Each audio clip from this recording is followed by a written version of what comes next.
बिस्मिल्लाहिर्रहमानिर्रहीम। अस्सलाम वालेकुम। कैसे हैं आप सब लोग? उम्मीद है खैरियत से होंगे। आज मैं आपको मलाई बोटी बनाना सिखाऊंगी बिल्कुल आसान तरीके से। तो चलें शुरू करते हैं। सबसे पहले एक बाउल में आधा कप दही डालेंगे और आधा कप फ्रेश क्रीम डालेंगे। अगर फ्रेश क्रीम आपके पास ना हो तो घर की मलाई से भी आप बना सकते हैं। आधा कप फ्रेश क्रीम है।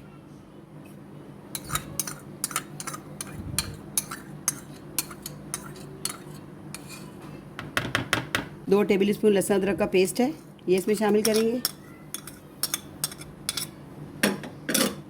2 टेबल स्पून हरी मिर्च और धनिए का पेस्ट है, ये इसमें शामिल करेंगे।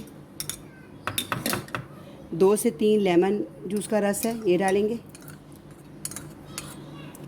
2 से 3 टेबल स्पून लेमन जूस है। मलाई बोटी का मसाला तैयार है। मैं मिक्स मसाला डाल रही हूँ, वैसे घर के मसाले से ही बनता है। आज जो मैं बना रही हूँ मलाई बोटी, चिकन मलाई बोटी, वो मैं बाज़ार के मसाले से बना रही हूँ। फिर मैं आपको घर के मसाले से बनाना सिखाऊंगी। अब हम इसको अच्छी तरह मिक्स करेंगे।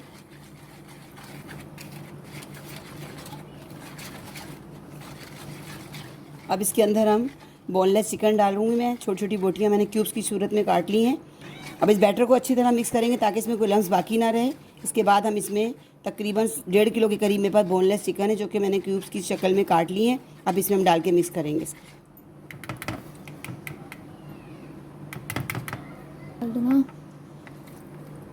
अब इसको हम अच्छी तरह इन बोटियों को इस मसाले में अच्छी तरह कोट कर लेंगे और अच्छी तरह मिक्स करके इसे 2 घंटे के लिए रेस्ट पे रख देंगे।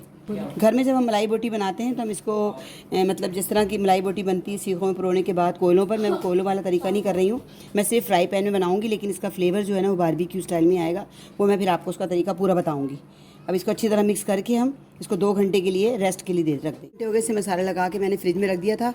अब इसको हम वुडन स्टिक में पिरोकर इसे फ्राई करेंगे।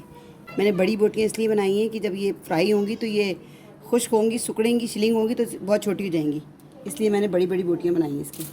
इसी तरह मैं सारी स्टिक बना दूँगी और बना के फिर आपको दिखाती हूँ।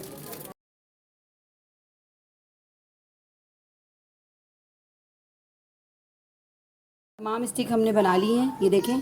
किसी में 3 पिरोई हैं, किसी में 4 पिरोई हैं बोटियाँ। अब इसको हम एक तरफ रखेंगे, उसकी हम एक क्रीमी सी सॉस बनाएंगे। चिकन को जो मसाला लगा के बैटर रखा था, ये बैटर उसका बचा हुआ है, इसकी हम क्रीमी सी सॉस बनाएंगे। मैंने पैन में थोड़ा सा असली घी लिया है, आप इसे बटर से ही बना सकते हैं। बस 1 चम्मच बटर ले लें या असली घी ले लें और उसको फ्राई पैन में डालेंगे मसाला। ये डालने के बाद इसको अच्छी तरह मिक्स करेंगे, फ्राई पैन में पकाएंगे। से अच्छी तरह से मिक्स करेंगे और थोड़ी सी मोज़रेला और चेडर चीज़ है क्रश की हुई, ये मैं इस पर डालूंगी, जिसको पिज़्ज़ा चीज़ भी कहते हैं। इन दोनों को मिक्स करके अच्छी तरह इसको मिक्स करूँगी तो क्रीमी शेप में आ जाएगी।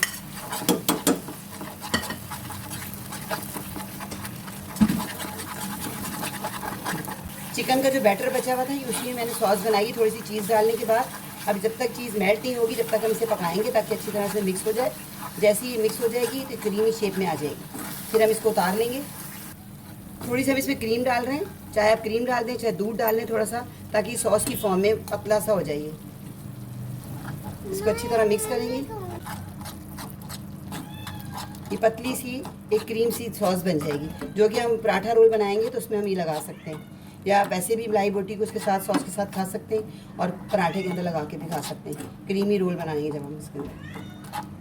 इसे घर में बना रहे हैं तो ग्रिल पैन में मैं इसे बना रही हूँ और बारबेक्यू टच देने के लिए ग्रिल पैन में बना रही हूँ।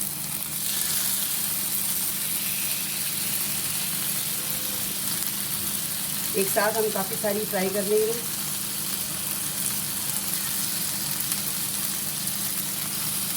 तीन मिनट हम इसे एक तरफ से फ्राई करेंगे ताकि इसमें कलर आ जाए थोड़ा सा खूबसूरत सा। फिर उसके बाद 3 मिनट बाद हम इसे टर्न करेंगे। मीडियम स्लो फ्लेम पे हम इसे पकाएंगे क्योंकि चिकन जो हमारा वो कच्चा है। हम इसे मीडियम टू लो फ्लेम पे पकाएंगे 3 मिनट एक तरफ, फिर हम टर्न करके फिर 3 मिनट दोबारा करेंगे। जैसे ही इसका कलर चेंज होगा हम इसकी साइड टर्न कर देंगे। देखिए इसका कलर कितना प्यारा है, ये देखिए।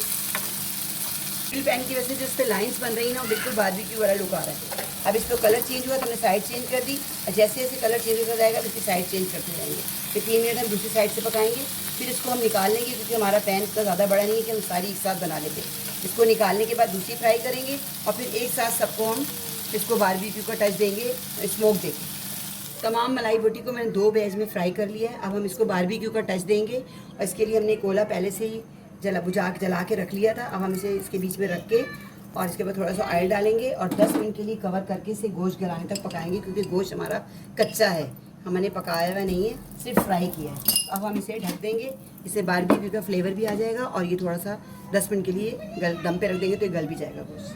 फिर उसके बाद में अगला स्टेप दिखाती हूँ। इसलिए जो हमने बोटियाँ दम पे रखी थी वो तैयार हो गई और हमने निकाल ली। अब हम इसे एक मलाई रोल पराठा बनाएंगे और इसके अंदर थोड़ी सी सॉस जो हमने बनाई थी वो हम लगाएंगे बीच में। इसके क्रीमी सी सॉस है चीज़ वाली जो मैंने बना के दिखाई थी आपको। और अब हम इसमें ये मलाई बोटी स्टिक रखेंगे इसके अंदर। इसके अंदर इसी तरीके से हम लंबाई में इसको माशाल्लाह बहुत अच्छे तरीके से गल चुकी हैं, ये रखेंगे इसके अंदर। ये बोटियों का साइज़ बड़ा है तो इसको आप छोटा भी कर सकते हैं, रेशे की सूरत में भी कर सकते हैं कटिंग करके, ताकि पूरे पराठे में स्टिक हो सके। ये देखें इस तरह से, इस तरह हो गया, पूरे पराठे में आ गया ये। अब हम इसके ऊपर थोड़ा सा खीरा रखेंगे, ये थोड़ा सा खीरा हम इसके ऊपर रखेंगे। फिर रिंग वाला हमने प्याज काटा था, इस तरह रिंग में रखेंगे, रिंग की सूरत में रखेंगे इसको। दही का रायता बनाया हमने तो इसके अंदर थोड़ा सा ये डालेंगे। आप इसको पराठा रोल बना के भी खा सकते हैं, इसको आप ब्रेड के साथ भी खा सकते हैं और खाली सीखे भी इस तरह खा के एंजॉय कर सकते हैं, वो आपकी मर्ज़ी पर है। और इसके अलावा और भी सासेस वगैरह आपको बनानी आती हैं तो बनाएं, इस तरह रोल करें इसको और इसको इस तरह करके रख दें। ये हमारा मलाई रोल तैयार है। आप इसे इस तरह भी इस्तेमाल कर सकते हैं और खाली स्टिक भी इस्तेमाल कर सकते हैं। एक बार ज़रूर बनाइएगा मेरे तरीके से। मिलते हैं नेक्स्ट वीडियो में नई रेसिपी के साथ। अल्लाह हाफिज़।